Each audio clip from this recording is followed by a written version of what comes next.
Bem-vindos ao podcast Conexão com Irlan Melo.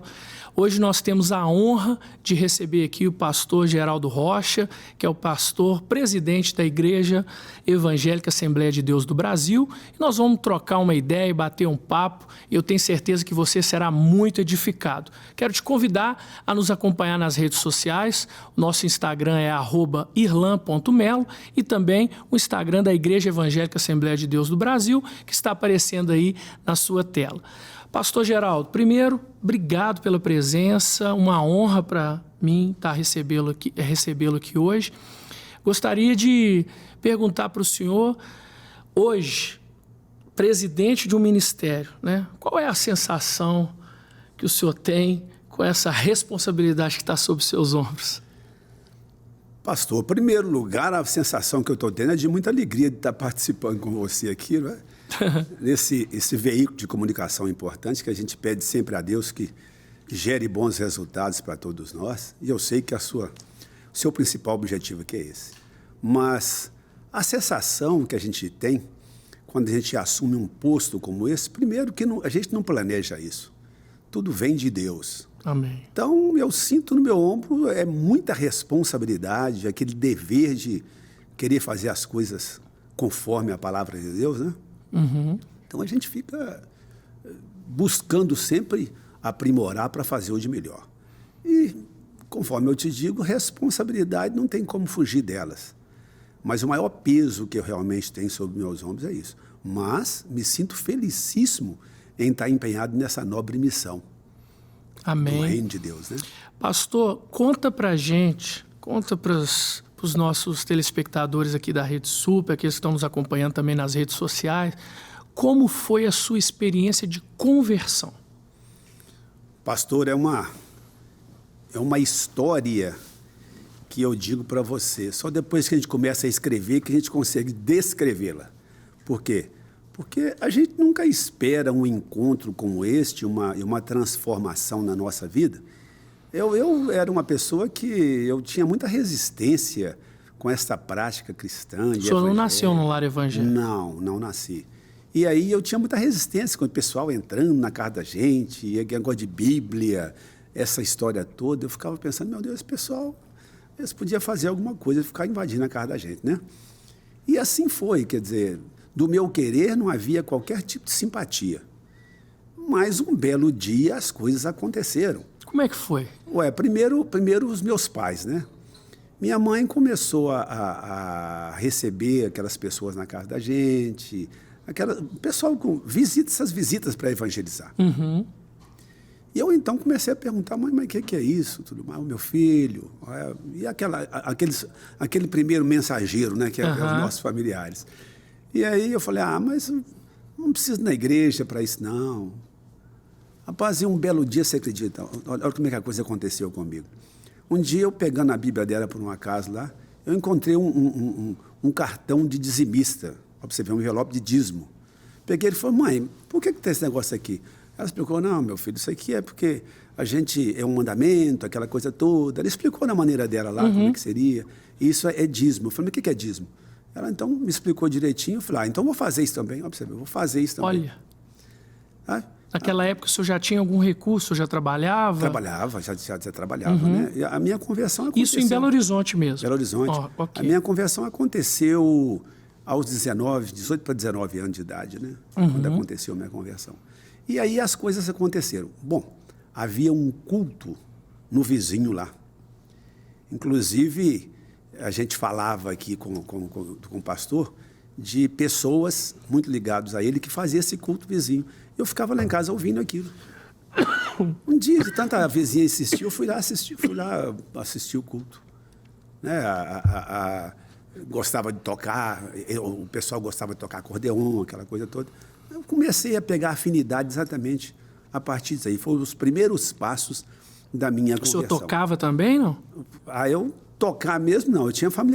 Eu era familiarizado um pouquinho com instrumento musical. Certo. Mas um exímio tocador nunca fui, não. E essa igreja, como é que ela era? Era uma igreja bonita, preparada, pronta? Como é que era essa igreja? Fisicamente? Extremamente simples. Certo. Uma igreja em que ela era muito improvisada com uma cobertura de lona, Olha. naquela época, mas curioso que a cobertura, ela não cobria a igreja toda, só uma parte dela. A outra parte você ficava ao céu aberto mesmo.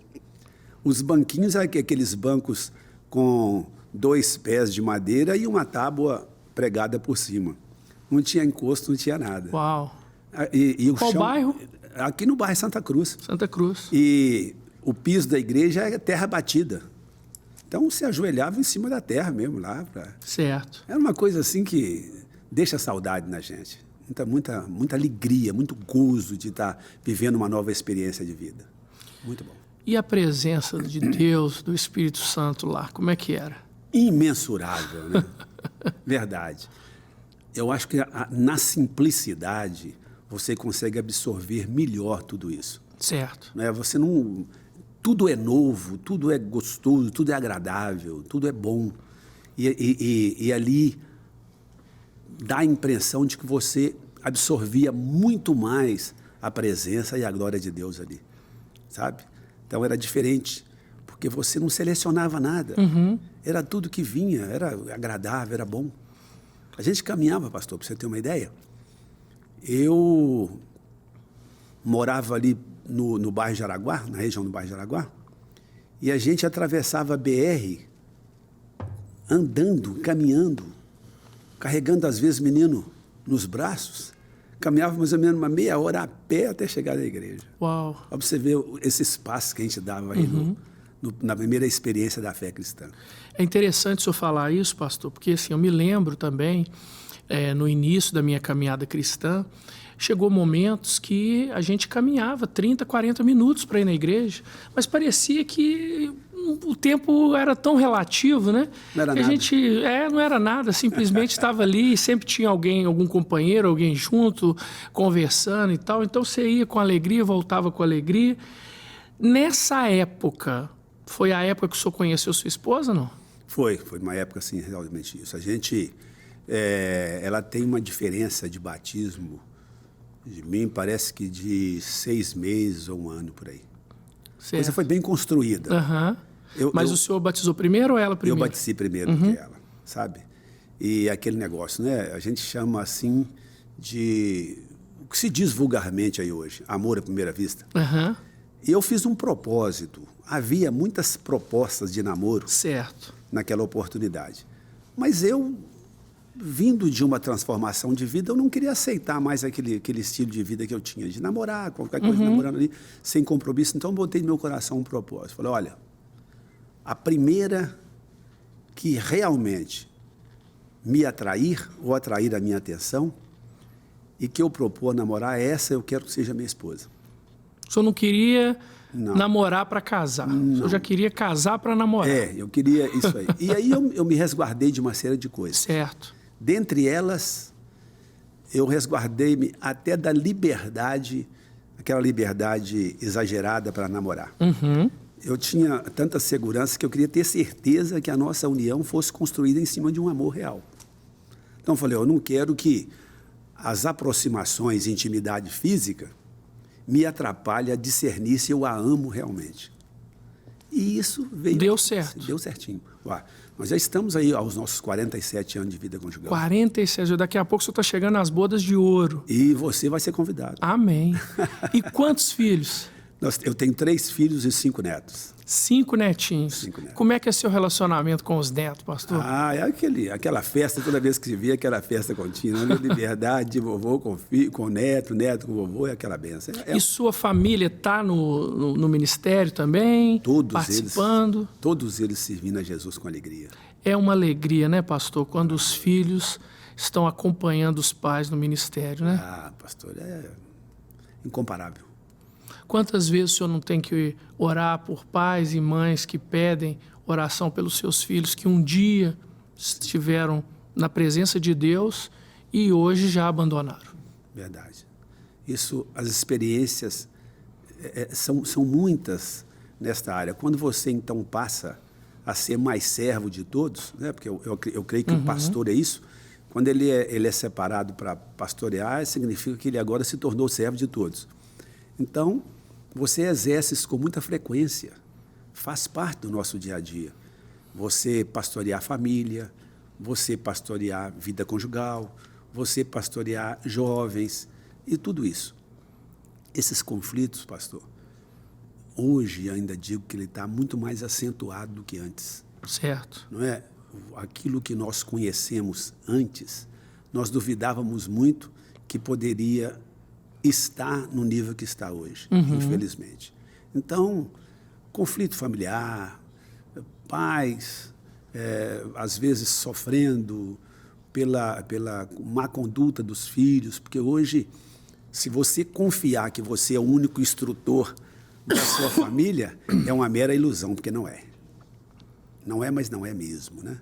Nós instruímos, mas tem outras instruções também paralelas. Pastor, sua família toda no ministério, graças a Deus, seus filhos, seus netos, qual seria o conselho que o senhor poderia dar para aquelas pessoas que estão no ministério e não perderem os seus filhos para o mundo, não perderem os seus filhos para as drogas, mantê-los dentro da igreja? Qual é um conselho que o senhor pode dar para essas pessoas? Olha, pastor, é claro que cada um tem a sua experiência própria, mas o que eu sempre deixo nas oportunidades que eu tenho é que o primeiro passo é você estar sempre acompanhando a evolução nessa era atual que nós estamos vivendo, a evolução das influências que nós temos recebido. É aquilo que eu sempre digo.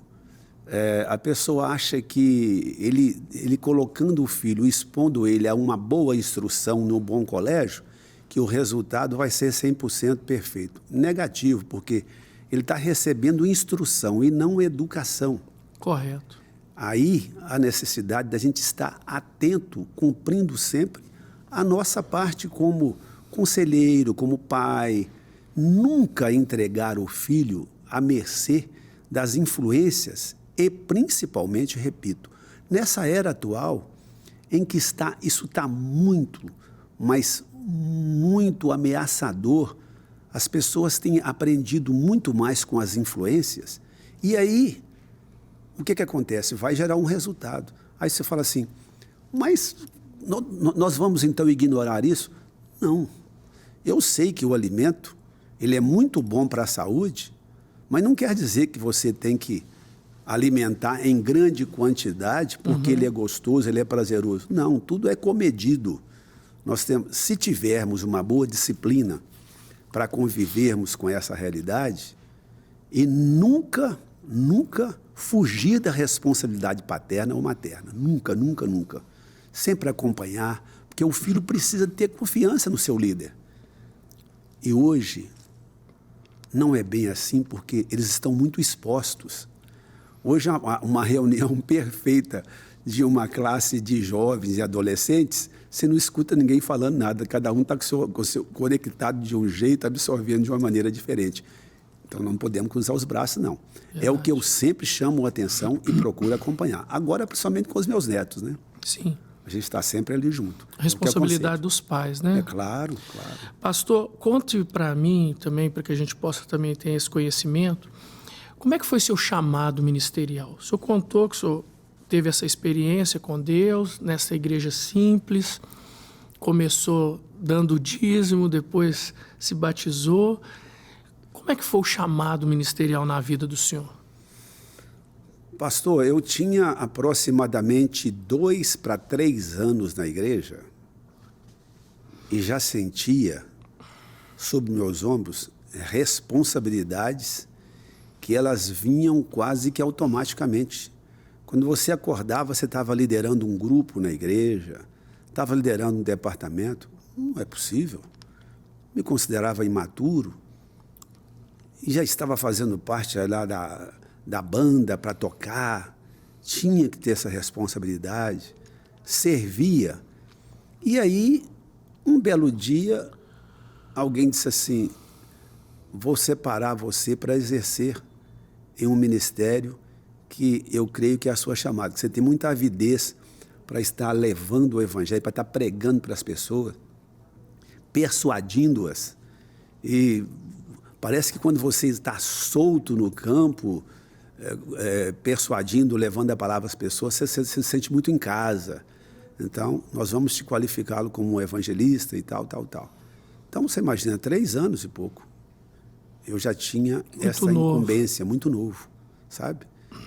E aí eu, aos poucos, fui amadurecendo e entendendo de que eu estava fazendo parte de uma vocação que eu não havia nunca planejado e jamais sonhado para que isso acontecesse. Então, a vocação, eu acredito que ela, assim, ela é automática, sabe? Ela vai acontecendo na nossa vida. Como é que vê essa convicção no seu coração? Exatamente com os próprios resultados colhidos. A gente, pastor, eu tenho isso, quando você vai falar do amor de Deus ou levar o evangelho para alguém, você sente vamos dizer assim, um ardor ardendo no seu coração do desejo de você ver aquela pessoa absorvendo, recebendo aquilo e gerando resultado. E o retorno mais positivo é você ver aquela pessoa se transformando. Sabe? Então, isso é algo que sempre te motivou. Muito, muito, muito. Não tem coisa melhor do que você falar para alguém dos seus problemas, das suas lutas, e aquela pessoa se render diante daquele poder. É algo extraordinário. Quando é que o senhor foi consagrado ao ministério pastoral? Tem quantos anos? Isso aconteceu em janeiro de 1983, quando eu fui separado para o ministério pastoral. Mas então, o senhor completou 40 anos de ministério pastoral já. Exatamente. No entanto, a gente já atuava no ministério pastoral, porque a gente já pastoreava igrejas. É o que eu falei para você, a ascensão foi dessa fato, forma. não de direito. Não, só de fato. A responsabilidade existia. A gente adota muito isso, nós, principalmente da Assembleia de Deus, nós adotamos muito isso, que você separa quando você tem convicção que a pessoa tem a chamada. Certo. Sabe? Não é você dar ao indivíduo um título e esperar que ele tenha sucesso, não. Você tem certeza que ele tem vocação para aquilo. Hoje o Ministério Igreja Evangélica Assembleia de Deus do Brasil tem igrejas tanto em Belo Horizonte, quanto em Minas Gerais, no Brasil e até fora do Brasil. Até fora do Brasil, exatamente. O senhor tem ministério fora do Brasil, na Bolívia? Não, por enquanto estamos limitados só no Paraguai. Paraguai. Não sei se você sabe, mas o Paraguai não tem 2% de evangélico no país. É mesmo? Quer dizer, o campo é grande. Muito grande, muito grande. E hoje, pela graça de Deus, nós estamos dentro do Paraguai, tanto na área urbana, como na área rural e até em aldeias indígenas. É mesmo? Temos bênção, glória a Deus. Lá, graças a Deus. E em Minas Gerais, quantas cidades? Em Minas Gerais nós temos... Pastor, fica até difícil para eu dizer isso aí com muita precisão, mas nós temos aqui o vasto campo no Triângulo Mineiro, nós temos depois um campo voltado aqui para a região de Divinópolis, depois descendo para o lado aí de Governador Valadares, aí Ipatinga, Manhuaçu, aquela região ali, toda, sabe? E aí cidades pequenas, cidades maiores. O senhor tem noção de quantos pastores, obreiros, o senhor tem na sua responsabilidade, que o senhor lidera no total? Centenas, né? Falando por estimativa, eu acredito que nós devemos ter 360 pastores. Uau! Hoje. É uma responsabilidade grande, né, pastor? É sim. Embora gratificante, mas é uma responsabilidade. E pessoas com histórias de vidas diferentes, tempos de conversão diferentes, tempo do ministério diferente, como é que faz para conseguir conciliar essas ideias e essas pessoas para que elas possam caminhar de acordo com a visão do ministério? Primeira coisa que eu adoto muito é nunca mudar a minha convicção, a minha linguagem. Sempre implementá-la de maneira tal que se conserve isso e a pessoa adquire confiança na sua liderança. Não é senão eu vou ter um diálogo para um, outro para outro, e chamá-los para a gente estar sempre padronizando isso. Por quê? Se você diversifica muito, desculpe a expressão aí do exemplo, mas torna-se como uma coxa de retalho, né? várias cores ali. Então, a gente luta muito para isso. É claro que o ser humano, ele tem as suas características, ele tem liberdade de pensar diferente e tudo, mas a gente luta, é desafio, não é brincadeira. E as pessoas, às vezes, têm as suas convicções próprias e querem defendê-las como a sua própria tese, né? Certo. E a gente tem que chamar para dentro da Bíblia e dizer, tá, mas nosso padrão é aqui, o nosso manual de instrução é aqui. Não adianta, você pode até achar que o azul é azul, mas não é tão azul assim, não. Entendi. E aí, por exemplo, no que o senhor falou do lado do Paraguai, ali é uma missão da igreja ou já é uma igreja consolidada? O senhor entende ali como missões? Qual que é o entendimento da igreja nesse trabalho lá do Paraguai?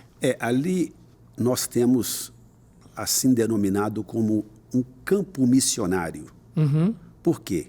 Porque não é da nossa origem, nem é do nosso país e nem tem a nossa mesma cultura. Então, é um campo de ação missionária, é um campo missionário onde nós atuamos ali com a missão de levar um evangelho, mas ao mesmo tempo também adaptá-los à nossa mensagem, à nossa pregação. Entendi. Não é transformar o Paraguai em um brasileiro, não. Uhum. Mas é transformar a fé dele numa fé genuína cristã. Entendi. Fazendo assim, eles mesmos reproduzem também para os seus pátrios lá, né? O senhor tem planos também de expansão dessa missão para outros países da América do Sul ou o senhor está focado somente ali no Paraguai? Não, planos sempre temos, né? Uhum. Porque o convite, ele estando aí, o Senhor Deus provê as oportunidades, as necessidades. Uhum. E é aquilo que eu sempre digo, onde o Senhor me mandar, eu irei, né? Amém. Amém. Então a gente está aberto para servir ao Senhor onde Ele precisar de nós. Glória a Deus. Pastor, o senhor tem tratado com muitos pastores, né? O senhor não é só pastor de ovelhas, o senhor é pastor de pastores, né? O senhor tem uma responsabilidade gigante sobre os seus ombros. Uhum. E a gente tem visto, infelizmente, alguns pastores que estão abandonando o ministério, em depressão, e alguns até tirando a sua própria vida.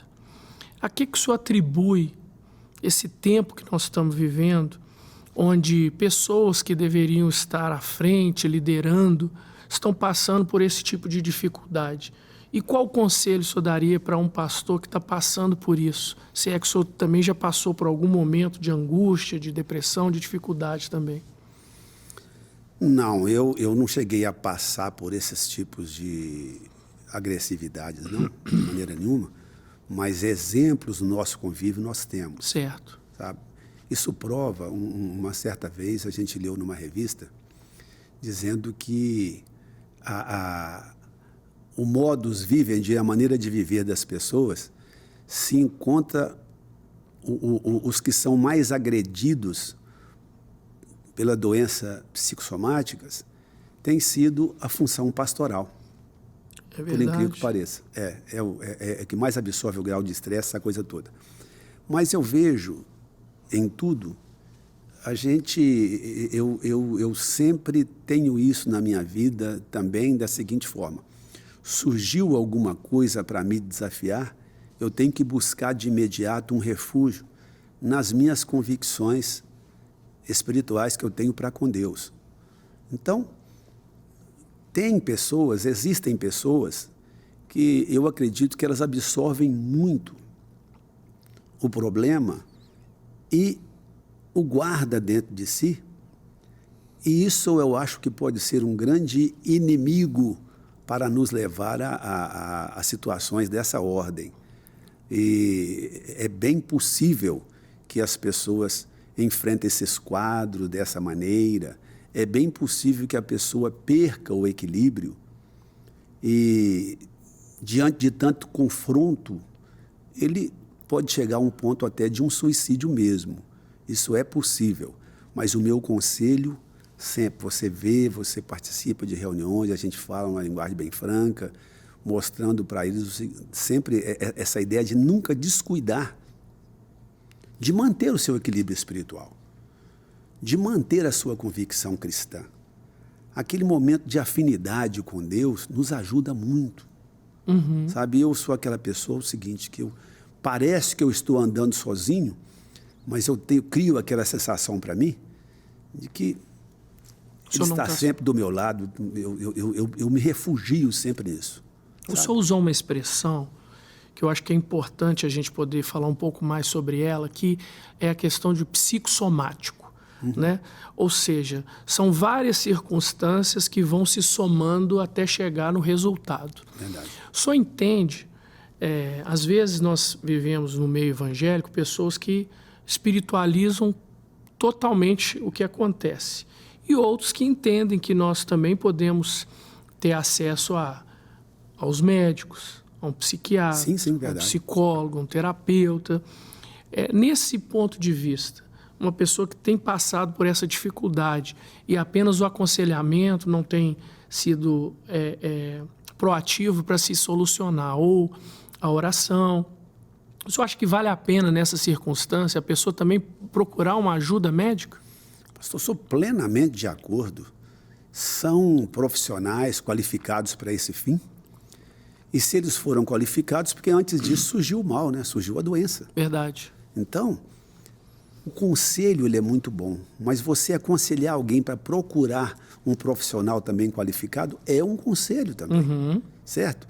E existe isso, nós somos agredidos, pastor. Essa era atual, desculpa eu estar falando sempre disso, mas essa era atual é uma era desafiadora para a gente. É muita coisa. Eu costumo brincar e dizer o seguinte, que às vezes nós percebemos que o nosso HD está cheio, já não cabe mais nada. E a gente começa a viver no automático, fazendo as coisas tudo sem imaginar, sem visualizar aquilo. E aí, com facilidade, foge algumas informações de nossa mente. Então, a gente tem que preocupar com isso. E tem muitos pastores, pastor, desculpa te cortar, que eles estão, assim, numa vida de ativismo tão grande que eles esquecem da sua saúde. Não é verdade? Sim, verdade. Pastores que não têm férias, pastores que não fazem exames periódicos, pastores que não cuidam da sua glicose, da diabetes, pastores que não cuidam do seu sobrepeso. E a rotina é uma rotina estafante. Verdade. E o tempo chega para todo mundo. Chega. Isso é matéria de diálogo do senhor com seus pastores também? O senhor pensa nisso? Qual que é o conselho que o senhor nos dá? Pastor, é uma coisa que eu preocupo muito em aconselhá-los, a questão dos exames preventivos, sabe? Você tem necessidade, você precisa fazer os periódicos, acompanhamento médico, fazer os seus check-ups, porque a surpresa, ela está sempre aí, e às vezes sempre desagradável, desafiando a gente. Eu sempre digo o seguinte, que é melhor você atuar no preventivo do que no corretivo, porque no corretivo pode ser que você não tenha nem estrutura. Verdade. E quando surge um corretivo, consome o seu grau de evasão na nossa intimidade, no nosso físico, pode debilitar de tal maneira que você fica ali já limitado, sabe? Devido à intervenção que se aconteça. Eu tenho esse zelo e falo a linguagem tanto para homens como para mulheres. É necessário, principalmente depois de uma certa idade, não pensa você que você não está suscetível a esse tipo de agressividade, porque você está. E aí é recorrer aos profissionais de saúde, tanto em áreas emocionais, essas coisas, como também em áreas físicas mesmo. Tem que cuidar, sim. Pastor, e nessa área, né, falando dessa área, o senhor também, como a experiência que o senhor tem de casamento e tudo mais, nós vemos também, infelizmente, muitos casos de divórcio dentro das igrejas. Qual é o segredo, ou quais são os conselhos que o senhor pode dar para que as pessoas que estão participando hoje aqui desse podcast possam ter um casamento de sucesso? O senhor considera que o seu casamento é um casamento de sucesso? E como considero? Hoje a gente escuta muito isso. Quantos anos você tem de casado? Eu tenho 10 anos com a mesma mulher? Quer dizer, é um absurdo a pessoa delimitar uma vida conjugal dizendo 10. Não, isso não é inconcebível na era atual. Aí é que nós entendemos que a interpretação conjugal também dessa época, você sabe o que significa vida conjugada hoje. Uhum. Não depende de altar, não depende de cartório, não depende de nada disso. Simplesmente fez entrar num acordo ali, vamos viver, e ainda usa aquela brincadeira dizendo que vivendo com fé, casado é, né? Certo. Então, eu não aceito, não concordo com isso, em se tratando de falar de uma estabilidade conjugal. Certo. Sabe por quê? Porque se nós não tivermos, pastor, fundamento, se não tivermos raízes, jamais conseguiremos sustentar ou resistir às tempestades. Jamais. Uhum. E vida conjugal e casamento é isso. Eu até digo, quando eu oficio cerimônias religiosas, eu sempre digo o seguinte: casamento, você casa é para fazer o seu cônjuge feliz. Uhum. E ele, da mesma forma, essa reciprocidade tem que existir. Agora, se eu casar pensando, não, eu vou casar e eu quero que a pessoa me faça feliz, eu quero que a pessoa me... É uma mera ignorância. E aí não resiste quando os reveses surgem, né? Não resiste mesmo. Daí a pouco começa, um outro dia eu dizia para alguém, quando você casou foi com os defeitos do seu cônjuge? Foi. Por que agora você está rejeitando? Né? Verdade, até porque na fase de namoro, noivado, às vezes a pessoa faz esconde os defeitos, né? Verdade. E deveria ser o momento em que a pessoa estava mais se preocupando em conhecer os defeitos, né? Porque durante o tempo a tendência é os defeitos aflorarem mais do que as virtudes. Certo? Agora, para alguém que ainda está solteiro e que está buscando ali aquela pessoa que vai ser o seu cônjuge, qual o conselho que o senhor daria para essa pessoa? O que ela deve fazer para não errar o alvo? Eu diria para a pessoa o seguinte: quando você colocar no seu coração o desejo de conjugar a sua vida com alguém, de casar, primeiro passo, use o seu coração ao invés de usar os seus olhos, os seus lábios. Use o seu coração. Segundo, procure sempre alguém de referência que sirva para você de exemplo, para te convencer que o casamento ele é divino, ele é santo, ele é bom.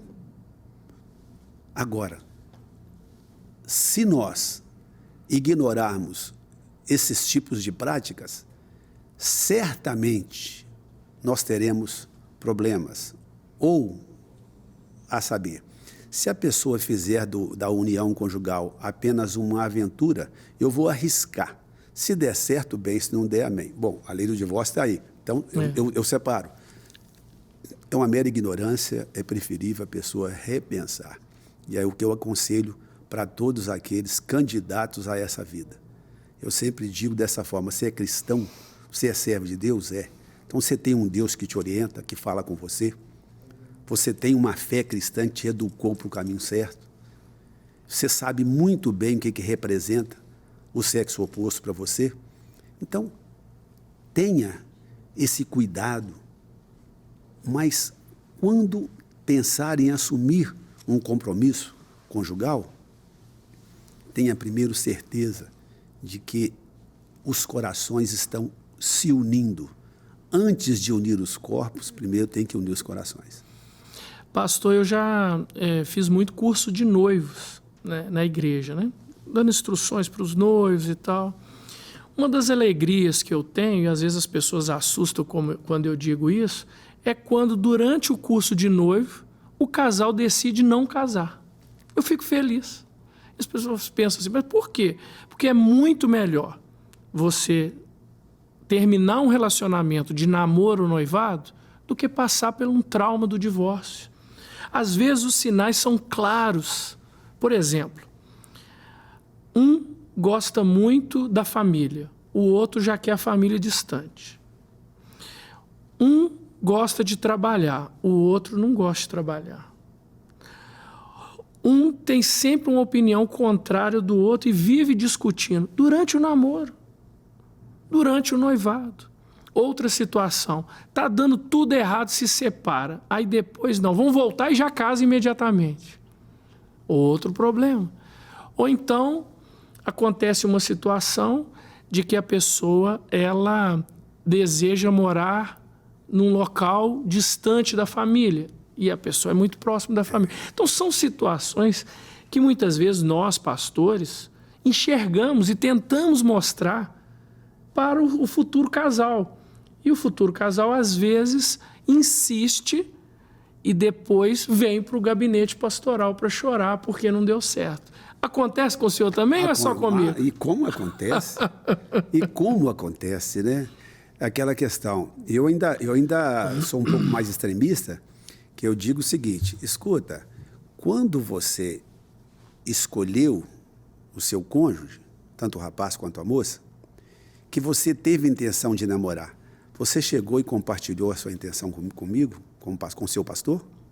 Você disse para ele o seguinte, pastor, eu estou pensando em namorar e os meus olhos foram direcionados para aquela pessoa. E aí? Você chegou a dizer isso para ele?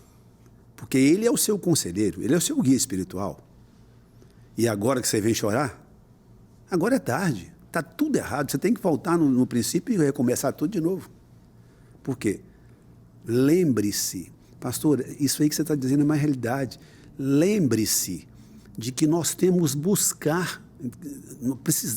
temos que buscar essas orientações naqueles que são os nossos líderes, as nossas referências, não é? Agora, se o pastor tem problema também de vida conjugal, a mesma coisa, ele não serve como a minha referência para me aconselhar, de maneira nenhuma. Mas não é poucas as vezes que a gente lidera esse tipo de instrução, não é? Para candidatos ao casamento, e eu ainda falo, olha, eu quero que o senhor ministra, que o senhor faça o meu casamento. Então, vocês vão passar pelo menos uns 2 meses comigo no escritório lá. Nós precisamos conversar bastante isso aí. E uma palavra que eu uso muito com eles chama-se cumplicidade. Verdade. Não adianta. Falou, agora deixa de usar o pronome possessivo eu e usa meu. Aliás, nós. Ao invés de falar meu, é nosso. Isso. Vamos entrar por esse caminho aí, porque vamos começar a conjugar esses tipos de verbos aí. As pessoas entram no casamento, uma das coisas importantes também, que eu costumo sempre dizer, eu acho que vale a pena a gente repetir aqui também, é que elas começam uma nova vida. Então, sim, claro. É claro que tem questões do passado que precisam se adaptar, mas isso vai acontecer com amor. Claro. Não é verdade? Claro. Então, às vezes, o marido tinha o costume, quando solteiro, de ter uma determinada prática de esporte ou amizade, só que agora ele tem uma esposa.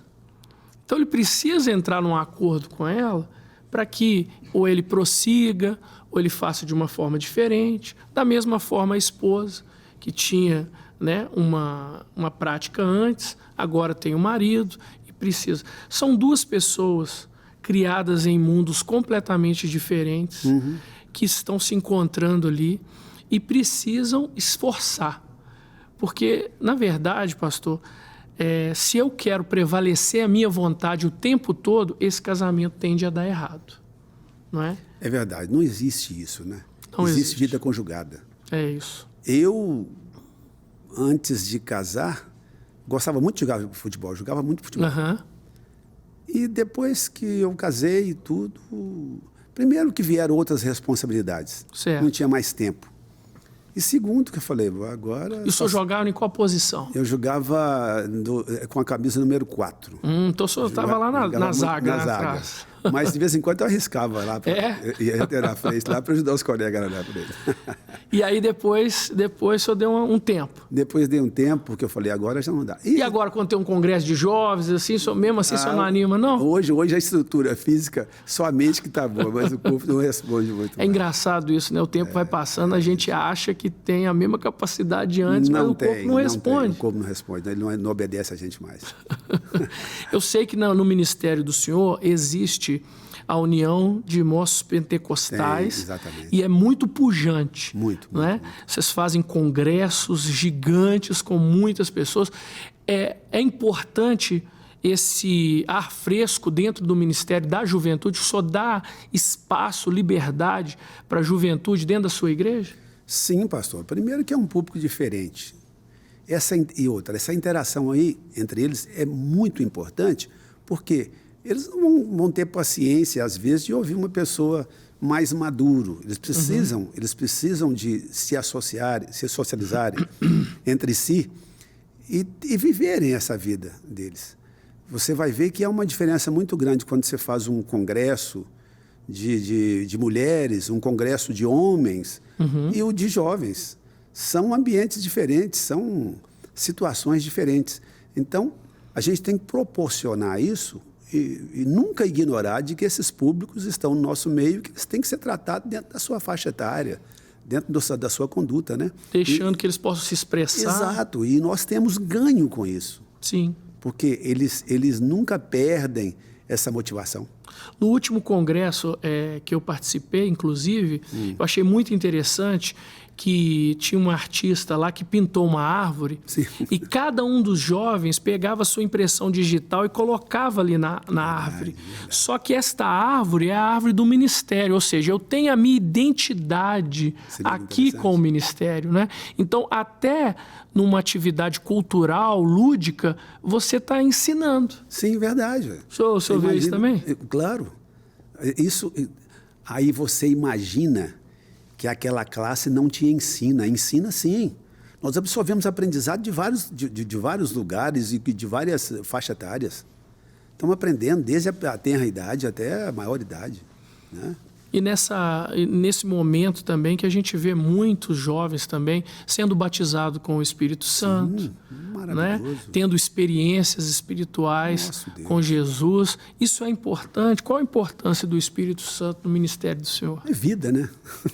O Espírito Santo, sem ele, simplesmente a igreja não fica sem ação. Quando o Senhor Jesus disse assim, olha, eu vou para o Pai e vou enviar um outro Consolador. Já imaginou a igreja vivendo sem esse Consolador? O Senhor Jesus encerrou o seu ministério. Então, ele falou, mas eu vou enviar um outro para dar continuidade. Vem o Espírito Santo já com outro ministério, que é o da santificação. Eu diria isso. Então, você já imaginou se não acontecesse isso? Por isso que ele falou, é um outro poder que vocês vão receber. Agora já é um poder para atuar, é um poder para evangelizar, é um poder para transformar a pessoa. É totalmente diferente daquilo que eu falei. Se eu vim para criar uma igreja, para construir uma igreja, para edificar uma igreja, agora essa igreja existindo, ela vai receber um revestimento de poder para funcionar, para sair. Então, é de suma importância.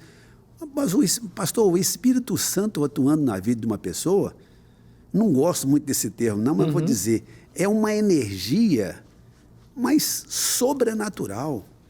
O indivíduo, ele atua sem se cansar, sem entristecer. Ele é movido por uma satisfação inexplicável.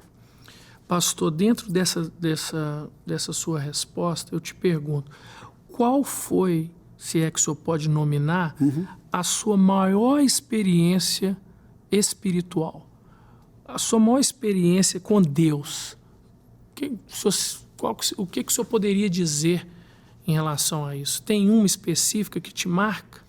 Pastor, eu teria, numa situação dessa, praticamente refletir para ver se eu realmente teria uma expressão maior do que as outras.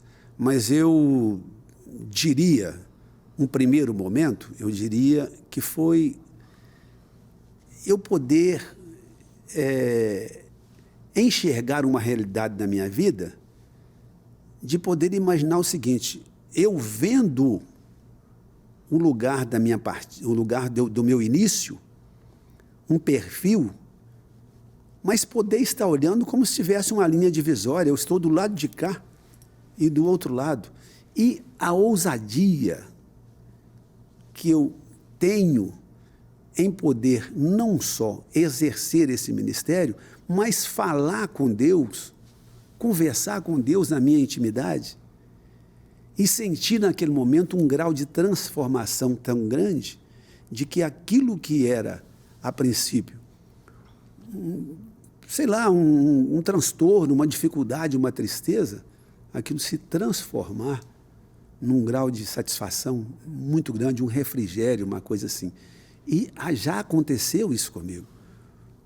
Eu passei por um momento, pastor, estou dizendo isso, uma experiência, uma provação muito grande. Certo. Eu cheguei a casado, os meus filhos ainda muito pequenos, bebês mesmo, novos. A diferença de um pelo outro, dos mais velhos, a diferença de um pelo outro é de 1 ano. Certo. E eu passei por uma prova de dificuldade financeira muito grande. Embora já profissional, qualificado e tudo, mas as portas fecharam de emprego. Não tinha nada. E aí, surgia as amizades lá, alguém que às vezes chegava, não, eu vou te dar isso aqui para você fazer, para você comer, para você não passar dificuldade. Mas eram aquelas coisas bem pouquinhas mesmo que aconteciam. Certo. E a minha esposa, ela chegou a negociar o leite materno no banco de leite, vender para a gente adquirir recursos para sobreviver. Olha só. E isso passou e Deus mostrou para mim que era realmente a vontade dele que prevalecia na minha vida, para que eu entendesse que é ele que estava no comando das E coisas. que o senhor dependia 100% dele. 100% dele. Então, eu costumo dizer para as pessoas o seguinte, falar, tempestade na vida do crente não é a ausência de Deus, pelo contrário. A Entendi. tempestade, ela não vem para te destruir, te vencer, mas para provar de que Deus, ele está do seu lado. Porque ele estando do seu lado, aconteça o que acontecer. Amém. Glória a Deus. Pastor, nós temos um quadro aqui no podcast Sim. que é de ovelha para pastor. Ovelha para pastor? Então Muito o bom. senhor vai ver uma perguntinha aí de uma ovelha para o senhor. Tudo bem. Vamos ver. lá. Pastor Geraldo, nosso presidente, tudo bem? Pastor, eu gostaria de fazer uma pergunta para o senhor. Pastor, com a experiência que o senhor tem, como é esperar em Deus na prática? Responder? Sim? Olha, esperar em Deus na prática, embora sendo uma situação que parece difícil, mas eu chamo ela de muito mais promissora, porque viver uma prática é diferente de viver uma teoria. As pessoas falam assim, eu estou esperando em Deus, mas aquilo é meras palavras. Esperar em Deus, para mim, é você não sair do seu lugar que Ele te colocou. Entendi. Né? Aconteça o que acontecer, mas você tem certeza. É alguém falar assim, mas você está esperando nesse Jesus que faz tanto tempo que você fala que Ele vai voltar, e Ele não vai voltar coisa nenhuma, você fala assim, Ele vai. Glória a Deus. Ele vai voltar, eu tenho certeza disso. Isso eu chamo de esperar em Deus na prática. Amém. Nada me tirar da minha convicção. Sim, porque muitas vezes as circunstâncias, né, nos fazem Sim, verdade. ir para um lado ou para o outro. Agora, se você tiver realmente a convicção, você espera, confia que Ele vai agir no tempo oportuno. É verdade. É o que diz o salmista lá, né? Os que confiam no Senhor são como um monte de Sião. Um monte não sai do lugar de jeito nenhum, né? Certo. Vamos para um próximo vídeo. Mais uma pergunta. Gostaria de fazer uma pergunta para o senhor, pastor. Pastor, o que está faltando nas igrejas nos dias de hoje? Obrigada. Olha, faltando nas igrejas nos dias de hoje, interessante que eu tenho um versículo que me diz assim, por se multiplicar a iniquidade, o amor de muitos esfriaria. Eu acho que o que está faltando é esta essência que nós chamamos de amor, mas não estou falando de amor ao próximo, estou falando de amor, esse amor que vem do alto para nossas vidas, para você viver realmente disso. Porque é uma essência da igreja que identifica ela muito com o divino, com o espiritual. E hoje estamos vivendo muito mais socialismo na igreja do que espiritualidade. É mesmo, o senhor entende isso? Eu entendo. Hoje se preocupa muito mais em viver um social, em viver um benefício que ele só atende os nossos anseios, as nossas vaidades, os nossos orgulhos, do que exatamente ao espiritual que está diretamente voltado para aquele que nos garante, que nos ajuda, que nos abençoa. E a igreja sem isso, para mim, ela está muito deficiente. Eu te digo, pastor, que as obras que tanto nós servos de Deus, quanto à igreja, as obras das nossas mãos precisam apontar para Jesus. Sim. Precisam apontar para Cristo. Verdade. Se eu tenho convicção do meu chamado, se eu tenho convicção da minha missão, como igreja, como servos e servos de Deus, eu preciso entender que tudo que eu estou fazendo precisa ser para a honra e para a glória do nosso Senhor. Verdade, porque senão não tem valor, né? Verdade, pastor. É isso mesmo. E outra coisa, pastor, que eu queria te falar antes da gente poder caminhar para o encerramento, é que dentro desta palavra que foi dito, né, a igreja, ela, como o senhor disse bem no início, né, ela não pode perder os seus valores. Não pode. Ela precisa manter as suas convicções. Infelizmente, nós vemos, por exemplo, igrejas fora daqui,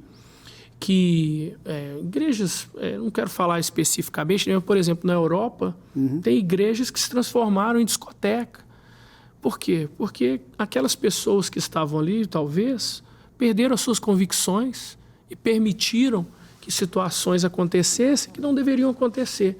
Então, ainda mais o senhor que está na frente de um ministério, é muito importante que o senhor mantenha as convicções que são aquilo que é a palavra de Deus, né? Verdade, verdade. Certíssimo. A gente, sem convicção, né? Eu diria, você vai ser apenas um reprodutor de palavras de outros, essas coisas todas. É verdade. A convicção tem que existir. Eu alegro muito quando o Jó fala assim, em algum momento, né? Depois de vários instantes, ele diz assim, eu sei que o meu Redentor vive. Amém. Quando ele diz isso, olha a mente dele que eu entendo. Ele falava de um parente redentor que em qualquer circunstância da vida, em qualquer momento, ele saberia que ele tinha que estar presente. Verdade. Por quê? Porque era assim, era um determinado. Então, exatamente ali, não demorou muito, e ele pôde perceber. Tanto é que ele usa essas palavras. Eu conhecia o Senhor por ouvir falar. Verdade. Mas agora os meus olhos contemplam, os meus olhos veem. Então, essas coisas, pastor, é bom a gente lembrar, é bom a gente nunca esquecer as nossas convicções. Se ele falou, eu não tenho que questionar, eu tenho que crer. O caminho é esse. E ele diz, né? Ainda que ele me mate, nele esperarei. Nossa fé, nossa confiança e esperança vem do Senhor. Olha a convicção do homem desse, pastor. E chega aí, ele repõe tudo para ele o dobro. É verdade. Só não deu 2 esposas, porque não estava errado, não podia, podia, né? Meus amigos, olha aqui, ó. Tem este livro que é uma Bíblia de estudo da mulher. Você que está assistindo esse programa que também está sendo reproduzido no meu Instagram, @irlan.melo. Você faça um comentário, me segue lá, faz um comentário e escreve assim, eu quero, que você vai ter a chance de ganhar esta Bíblia de estudo feminina, mas para os homens também, nós vamos ter a Bíblia de estudo da Reforma. Segue lá no Instagram, no nosso bate-papo aqui, faça o seu comentário e escreva, eu quero, e você pode ganhar também, tá bom? Pastor Geraldo, mais uma vez eu quero agradecer esse nosso bate-papo aqui, eu sei que para mim foi uma bênção, espero que para as pessoas que estão nos acompanhando também possam ser edificadas. Glória a Deus. E que o senhor possa fazer suas considerações finais aí para que a gente possa encerrar esse dia de hoje aqui. Obrigado. Pastor, eu vou voltar ao princípio, a minha grande satisfação de saber que a gente participa de um veículo de grande importância, de grande expressão e que ele vai gerar bons resultados, né, pelo meio da comunicação. Então, tudo que nós pudermos fazer usando o veículo da comunicação, nessa era virtual, isso para nós vai ser muito bom, de grande proveito, muito eficaz para os nossos resultados. Porque você não está aqui simplesmente para fazer nenhuma propaganda de você, nem tampouco para se projetar em mídia e nada disso. Você está aqui empenhado simplesmente em fazer um trabalho dessa monta aí, que eu acho de grande importância. Por isso, meu irmão, a minha observação principal aqui é o seguinte: prossiga, continue.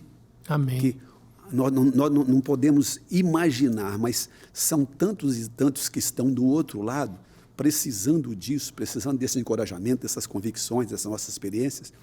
Então, meu irmão, é só Deus para continuar te abençoando aí, e eu tenho certeza que vai ser assim. E precisando de nós estamos aqui para sempre alegrarmos juntos e dividir nossa experiência junto um com o outro. Glória a Deus, pastor. Que Deus abençoe seu ministério, Amém. Sua família, sua saúde. Que o Espírito Santo possa dar ao Senhor sempre uma visão clara daquilo que Ele tem para a sua igreja. Amém, que o Senhor continue sendo essa pessoa que inspira todos nós, né? Um modelo para mim, um conselheiro que eu tenho. Amém, e eu tenho certeza que o Senhor se lembrará, como sempre o Senhor diz, de mim nas suas orações, que a gente precisa muito, Amém, viu? pastor, amém. Quero agradecer você que está nos assistindo aqui também agora, participando desse momento. Que Deus abençoe sua casa, que Deus abençoe sua família, que Deus te dê saúde e que todos os seus sonhos possam ser realizados. Espero você aqui na próxima semana na Rede Super. Um forte abraço.